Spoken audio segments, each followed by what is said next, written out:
Deolali camp येथील rest camp रोडवर Bhagur camp रोडवरील रेणुका देवी मंदिराजवळ रस्त्यालगत असलेल्या रसाच्या गुऱ्हाळाला एका भरधाव कारने जोरदार धडक दिली आणि त्यात गंभीर जखमी झालेल्या गुऱ्हाळ चालकाचा मृत्यू झाला आहे. मच्छिंद्र आबाराव रोडगे वय वर्ष 67 असे मृताचे नाव आहे. देवळाली कॅम्पमध्ये गुन्हा दाखल करण्यात आलेला आहे.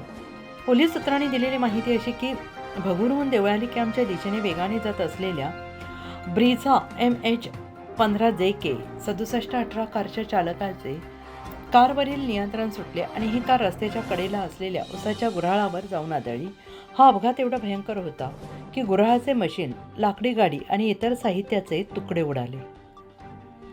गुऱ्हाळ चालक मच्छिंद्र रोडगे यांना त्यांचा मुलगा संतोष रोडगे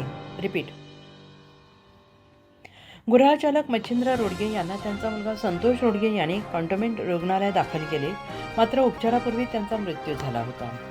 डॉक्टर अविनाश बोरसे यांनी त्यांना तपासून मृत घोषित केले आणि घटनेची माहिती मिळताच देवळाली कॅम्प पोलीस ठाण्याचे पोलीस घटनास्थळी दाखल झाले. त्यांनी पंचनामा केला. भगूर देवळाली कॅम्प रोड सुस्थितीत असल्याने वाहन सुसाट धावतात आणि या ठिकाणी गतिरोधक असणे गरजेचे असून त्यामुळे अपघाताचे प्रमाण कमी होईल. येथे गतिरोधक टाकावेत अशी मागणी सचिन गोडसे, अतुल बोराडे, अर्जुन संगमनेरे, अंबादास कसबे, हेरंब कुलकर्णी, मयंक उपाध्याय यांनी केली आहे. हा मुख्य रस्ता अरुंद असून रहदारीचा आहे. त्यावर साईड पट्ट्या नाही, त्यातच अतिक्रमणाचा विळखा आहे. गाड्यांचा वेग फारच असतो आणि रस्त्याच्या कडेला फुटपाथ नाही. रस्ता रुंदीकरण गरजेचे आहे. या अपघात प्रकरणी सदोष मनुष्यवधाचा गुन्हा दाखल व्हावा अशी मागणी उपस्थित नागरिकांनी केली आहे. ना साईड पट्टे ना पाथचारी मार्ग.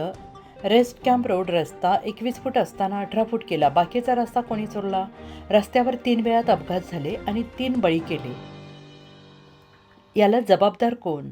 लोकवस्तीच्या ठिकाणी रस्त्याला स्पीड ब्रेकर नाही, गाड्यांचा वेग फार असतो, रस्त्याच्या कडेला फुटपाथ नाही, रस्ता रुंदीकरण होणे गरजेचे आहे. याची उच्चस्तरीय चौकशी होऊन सदोष मनुष्यवधाचा गुन्हा दाखल व्हावा अशी मागणी अर्जुन संगमनेर स्थानिक रहिवासी यांनी केली आहे.